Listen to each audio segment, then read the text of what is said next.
సూర్యాపేట జిల్లా కేంద్రంలోని శ్రీ వెంకటేశ్వర ఇంజనీరింగ్ కళాశాలలో సురక్షక తిరంగ పేరిట సైబర్ అవగాహన సదస్సు నిర్వహించారు. ఈ కార్యక్రమానికి ముఖ్య అతిథిగా హాజరైన జిల్లా ఎస్పీ నరసింహ విద్యార్థులకు సైబర్ నేరాలపై అవగాహన కల్పించారు. ఈ సందర్భంగా ఎస్పీ మాట్లాడుతూ అపరిచితుల మాటలు నమ్మి ఎట్టి పరిస్థితుల్లోనూ ఆన్లైన్లో డబ్బులు పంపవద్దని సూచించారు. బహుమతులు వచ్చాయని, తక్కువ పెట్టుబడితో అధిక లాభాలు వస్తాయని, ఉద్యోగాలు లేదా పార్ట్ టైం ఆఫర్ల పేరుతో సైబర్ నేరగాళ్లు మోసాలకు పాల్పడుతున్నారని హెచ్చరించారు. ఇలాంటి సందేశాలు, ఫోన్ కాల్స్ లేదా లింకులను నమ్మకుండా వెంటనే పోలీసులకు సమాచారం ఇవ్వాలని కోరారు. విద్యార్థులు సైబర్ నేరాలపై అప్రమత్తంగా ఉండడంతో పాటు తమ కుటుంబ సభ్యులు, స్నేహితుల్లో కూడా అవగాహన కల్పించాలని ఎస్పీ నరసింహ సూచించారు. డిజిటల్ లావాదేవీల సమయంలో వ్యక్తిగత సమాచారం, బ్యాంకు వివరాలు, ఓటీపీ వంటి కీలక సమాచారాన్ని ఎవరికీ వెల్లడించకూడదని తెలిపారు.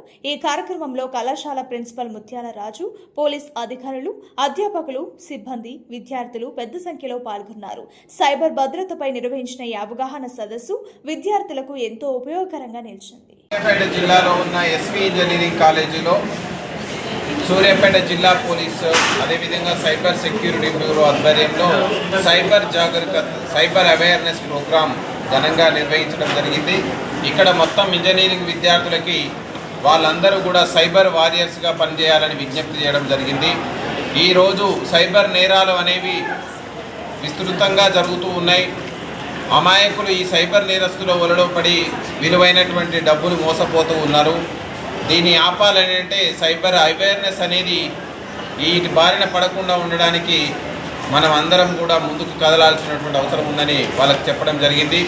విద్యార్థులందరూ కూడా స్వయంగా వాళ్ళ ప్రతిజ్ఞ ద్వారా సైబర్ అవేర్నెస్ క్రియేట్ చేస్తూ సైబర్ నేరస్తుల వలలో పడకుండా సమాజాన్ని ఏ విధంగా కాపాడాలి అనేటువంటిది ముందుకెళ్తామని వాళ్ళు చెప్పడం జరిగింది. సో ఇంత చక్కటి వాతావరణంలో ఇంత పెద్ద మంది విద్యార్థుల సమక్షంలో మనం ఇక్కడ ఎస్వి ఇంజనీరింగ్ కాలేజ్ సూర్యాపేట నందు మనం ఈ సైబర్ అవేర్నెస్ ప్రోగ్రాం జరుపుకోవడం అనేది చాలా సంతోషం. మీరు కూడా మీడియా మిత్రులు అండ్ విద్యార్థులు అందరూ కూడా యువత ఈరోజు ఈ సైబర్ నేరాలను రూపుమాపడానికి, సైబర్ నేరాల బారిన పడకుండా ఉండడానికి సూర్యాపేట జిల్లా ప్రజానికాన్ని, యువతని అందరినీ ముందుకు నడిపించాల్సినటువంటి అవసరం ఉందని మనం వాళ్ళకి విజ్ఞప్తి చేయడం జరిగింది.